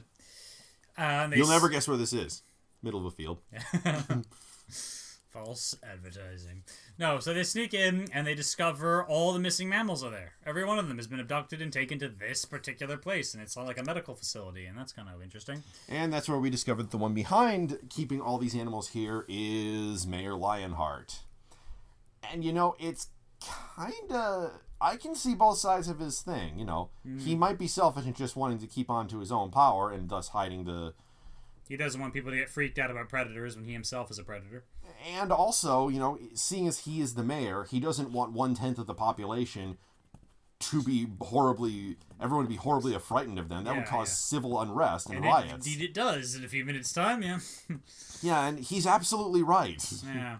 So he says at the end, did I kidnap all those animals? Of course! It's the classic case of doing the right thing, or the wrong thing for the right reasons. That was kind of fun. Yeah, which I can see both sides of that argument, and he was kind of right in his own way. But this movie is complex. It shows people aren't just, this is my one set of motivations. People have lots of reasons for doing things. So he might like his power, but at the same time, he probably also, likes...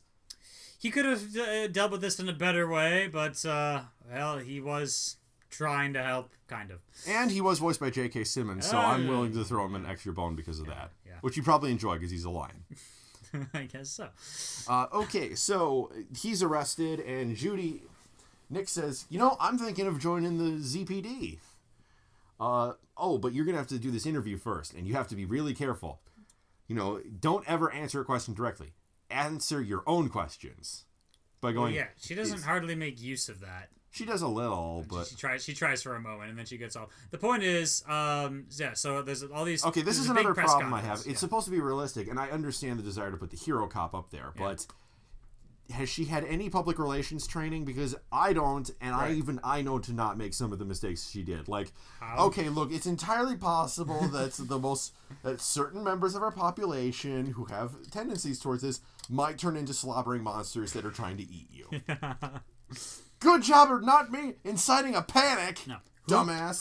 Who do you think decided that Judy should speak? Voldemort. Bellwether. I'm still going Voldemort. Bellwether specifically wanted that to happen, and it succeeded beyond her wildest dreams. So, it makes sense.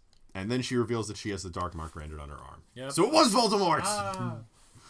Although I do like that I was just able to whip that out there, Who do you think was responsible for Judy being up there? Voldemort. Behind the scenes this whole time. Okay, so then we see... Earlier, we talked a bit about Gazelle, and... Well, let's say, first off, though, Nick's reaction. Yeah, Nick is like, because did you just throw my entire... phylum under a bus? Yeah.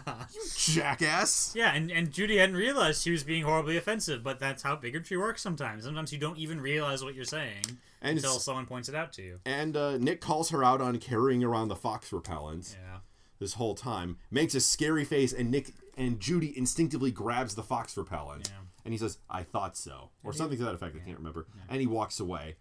And the news media goes nuts over this, going, was that a wild carnivore trying to threaten you? No, he's my friend. So even our friends can turn against us? That's exactly how the media works, I'm sad to say, in the real world. So, a week or two passes, and Judy is, she's miserable. Mm-hmm. There's, carnivore protests saying, stop discriminating against us. And then there's other people going, discriminate more! Discriminate more!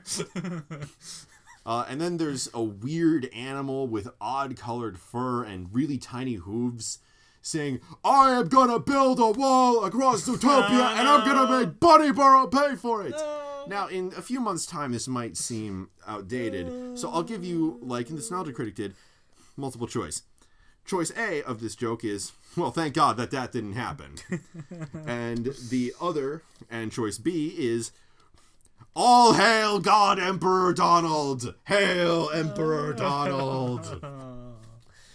I don't think he'll get elected, but that's me. Praying to several deities.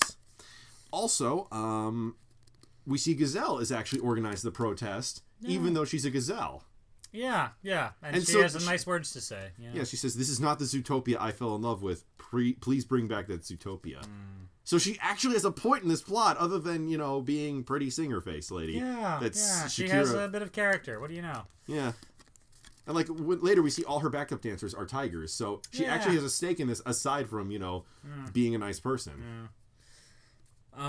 So basically, Judy feels like crap because that one press conference broke the city. And let's say Bogo's words don't help. I broke Zootopia. Oh, don't be so hard on yourself. The city was already broken.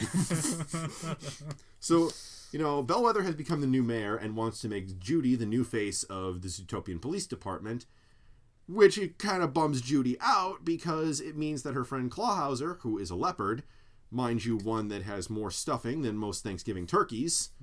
Seriously, this guy is like, he says, "Oh, you expected me to be like this big, tubby, donut-eating cop stereotype. That would be just so offensive of me to imply." While he has a donut literally stuck in the flap of his fur. Yeah. It's just horrifying enough to be hilarious. But yeah, he's getting reassigned to the record room because they don't want a predator being the first thing people see when they walk in. And you just know that's the first step till eventually they have all the predator cops fired outright, Yeah. So Bellwether's like, we need small prey animals like you to be the new face of the force, to show people that they can trust us. All right. And she just doesn't want to be, the face of the force is apparently the face of bigotry now because she's totally associated with bigotry. And she's bummed out by all that and quits the force. Yeah, you didn't really think that would happen, but Goes back to Bunnyburrow to farm some carrots. Yep.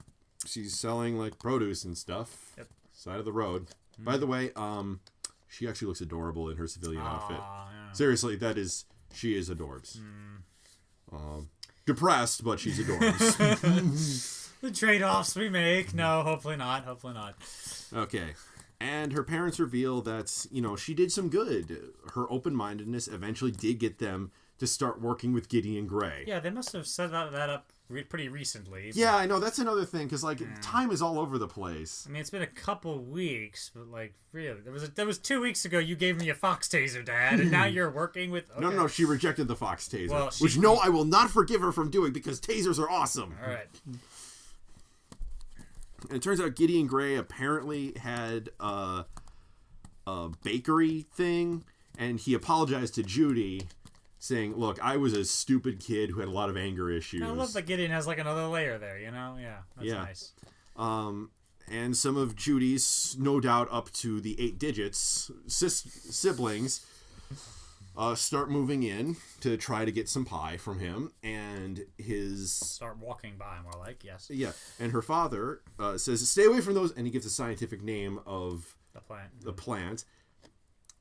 Gideon says, "Oh, that's funny. That's a $2 word you got, $4 word you got there, or something." It was $4. $4 word you got there. We just called them night howlers. Eureka moment. Classic trope. Yeah, and it turns out that night howlers are capable of making you go nuts if you eat them. So Judy does the sensible and logical thing, starts screaming, "Oh my god, night howlers are flowers! My god, they're going insane! Give me the keys!" They even make fun of. So, did you catch any of that? Oh, no. I thought she was speaking in tongues.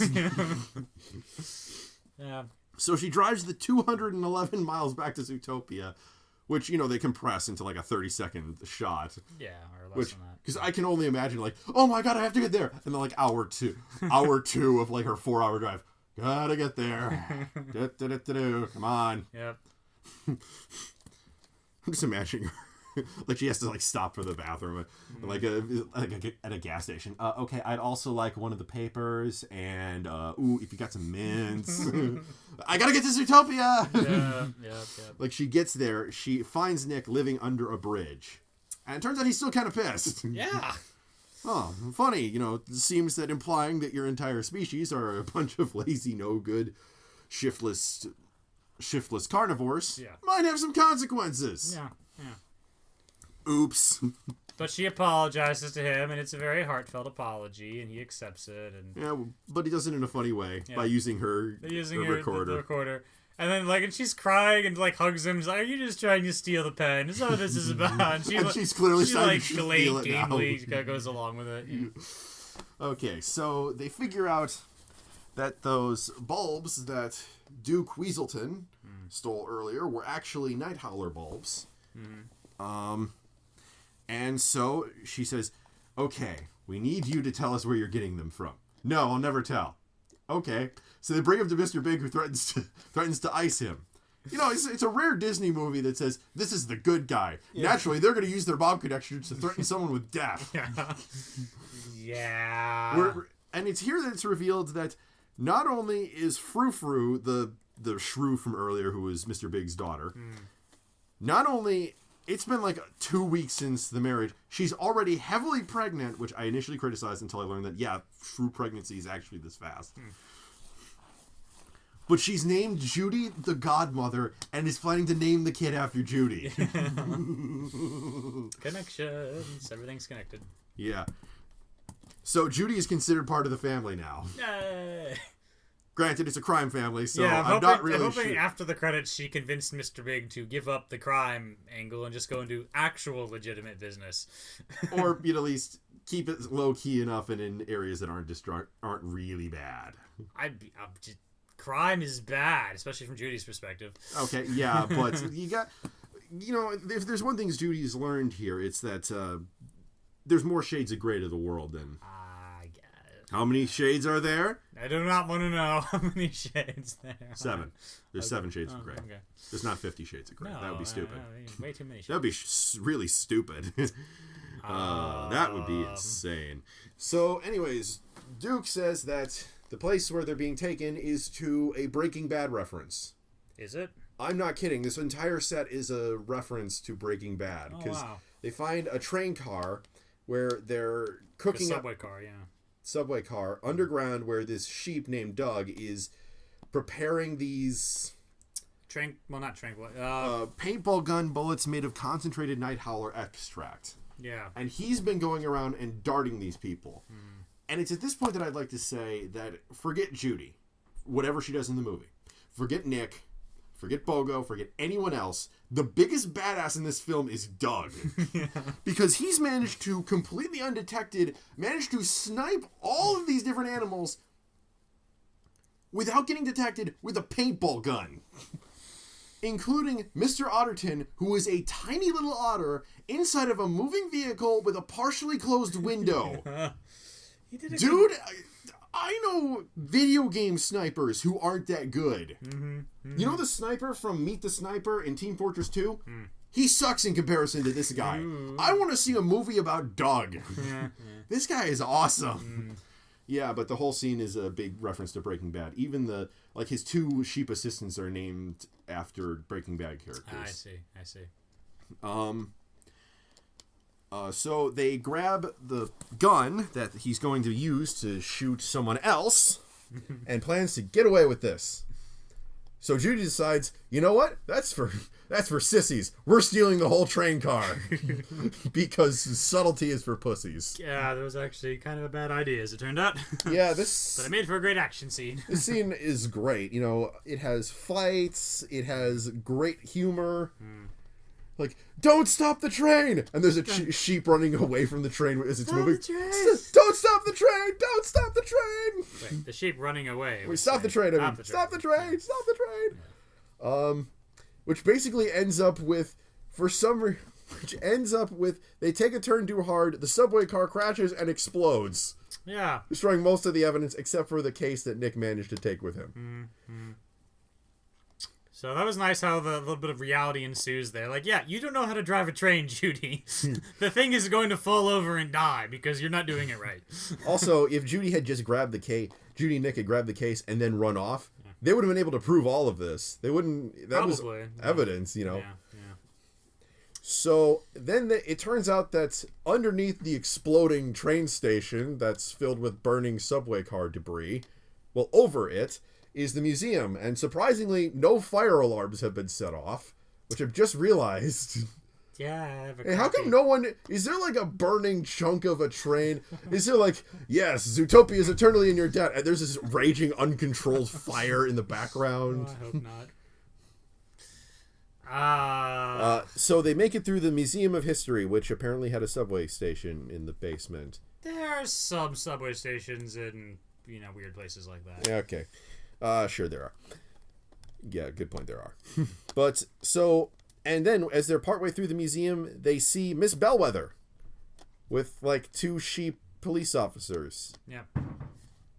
Shockingly, Bellwether's the villain. I know. As soon as I found out Lionheart wasn't the villain, I'm like, well, it has to be Bellwether because there's no one else in this movie who could be the villain. So Bellwether decides to try to night howler them both. Judy gets hurt by tripping over a bone. Mm-hmm. Nick had swiped some blueberries from Judy earlier, I think. Yeah. No, like she gave them to him. Yeah. Yep. Apparently foxes in real life do like blueberries, so that's a little bit of truth in television. So Nick replaces the blue night howler thing, paintball gun bullet thing with blueberries. So they pull off a con on Bellwether, which is the perfect way to end it, Yeah. She conned him and he conned her. Now they both conned together. Really, friendships are based on cons, is what we're saying here. Con! I have, and always will be, your friend. What? Okay, I'm just gonna tell me it's not true. Zootopia 2: The Wrath of Khan. Yes. It's just Wrath of Khan, but with Zootopia characters. So Bellwether in the place of Khan. Oh God. You were sent to the prison in the SETI Alpha 6 prison. This is SETI Alpha 5. Yeah. Whatever. So gonna throw off all the zip codes. Yes, that is an obscure reference that I'm glad we can share.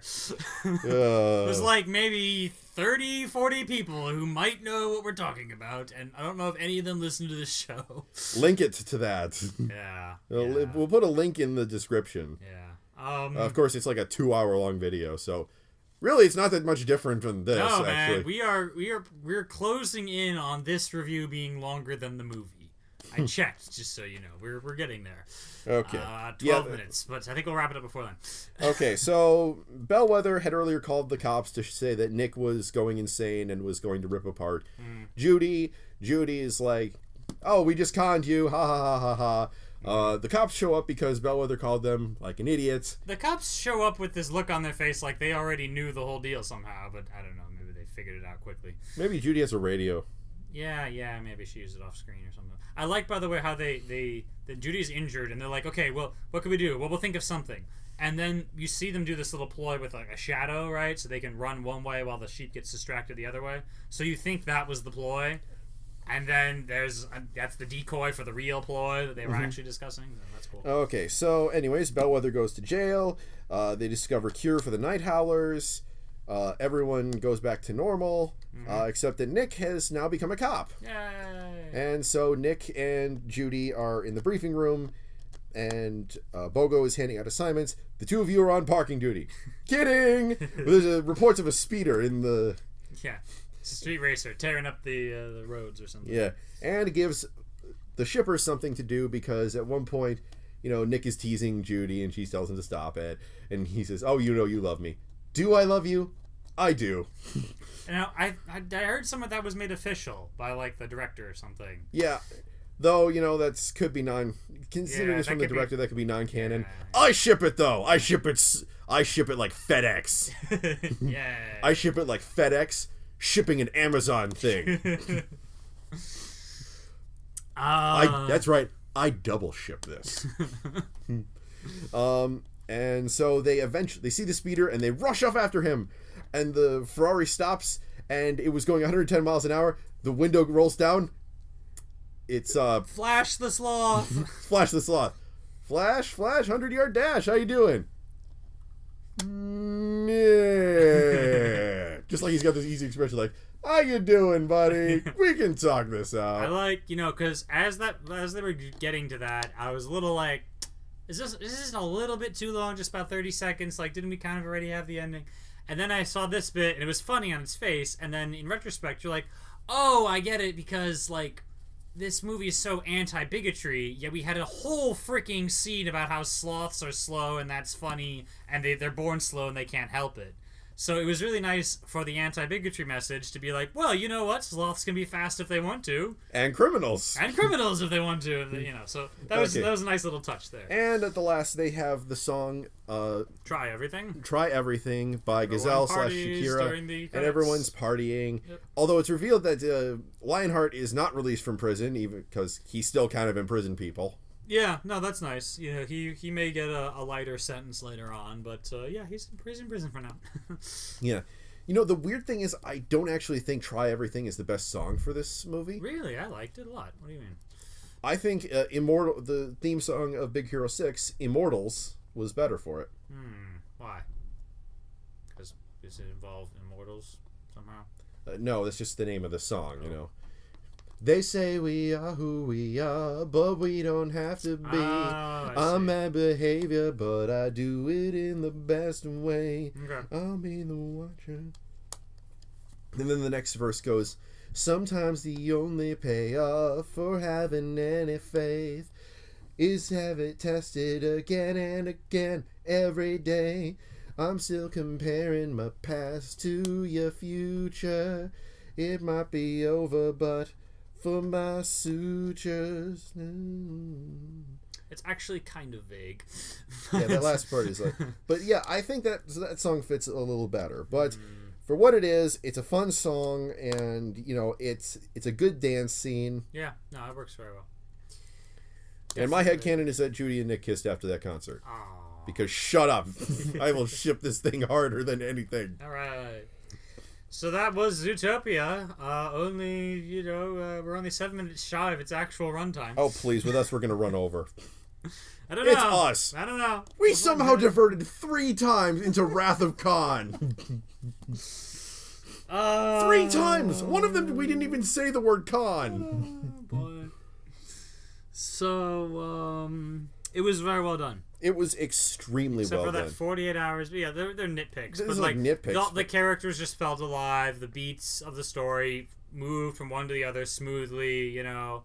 I was able to foresee that Bellwether was evil. But for a while there, I mean, I didn't know. And I just went with the story. It wasn't, like, super obvious. And yeah, and watching it in hindsight, you can see, like, little clues that Bellwether was the one responsible. Yeah, when she keeps saying us little guys have to stick together, right? It seems nice, but it's actually, like, closet bigotry type of thing, you know? Yeah. I do know one person who ships Bellwether and Judy for some reason. There's always somebody who does that. Yeah, I know. But people ship freaking Harry and Draco for some reason. Like, yeah. Which is, you know, yeah, for Harry Potter. Well, no, for all the Harrys in every franchise. Oh my God, Harry! No. Okay, Draco Malfoy and Harry from Harry and the Hendersons. What? I love you, giant Bigfoot monster. Okay, he's flailing around trying to keep the images out of his brain. Oh, this is glorious, my friends. Because there's nothing quite as sanity blasting as shipping. Yeah, but you know. People are entitled to do whatever they like. It just sometimes they do things that I wasn't thinking of. Yes. We thank God that we weren't thinking of those things. So, yeah, that was this is probably one of the stronger films of this year. Yeah. If for no other reason than that everything works. Yeah. It's fresh. It's not like, oh, yet another blank movie. Like, there's so many superhero movies. We're like, oh, yeah, I've seen all this, right? This is like, what? A country girl goes to the city and learns a lesson about bigotry and also police work. That's kind of... It's like a cop... It's a mystery story, but it's also a coming-of-age story. And it's a friendship story. And it's a learning life lesson story. It's a racism story. And it's a funny animal nice story. Blend. Yeah. Cleverly blended. Mm-hmm. Definitely says something about the value of going through several drafts. Because that person you mentioned was like, holy hell, I just feel bad for the Predators. Like, yeah. Although, story I would like to see. Rocket Raccoon and Groot crash land in Zootopia. Oh, man. Because it'd be like, what? I'm just a normal talking raccoon. Oh, you mean my pet tree? I am Groot. No, sir. Where are you from? I am Groot. I am Groot. Yep. Oh my god. Groot is my favorite character in Guardians of the Galaxy. Because he just gives... He's Groot. Yeah. He's fun. He is Groot. I believe he's mentioned that at one point or another. I believe he has. Okay, we got that. Oh, no. That's his language. You know, all his words are variations on I and am and Groot. In that order. Okay. Oh, God, someone's probably shipping Rocket Raccoon and Judy Hop. Actually, I could see that working. Son of a bitch, why does my brain do that? Okay, then. I pretty much said all there is. Yeah, I Very said well all done. there is to say. Mm-hmm. All right. All right. We are actually ending before the movie's runtime. In case you're watching us and the movie at the same time, you will now notice that we shut up before the movie did. Yeah. We should get hired to do like DVD commentary or something. No, we shouldn't. We should absolutely not get hired to do that. Okay, well, now that we know what we should Well, we were screaming. We were screaming. I was screaming "con" at random intervals during this thing. Yep. Okay. Well, anyways, I'm Sith King. And I'm Sonic Sons. We're signing off.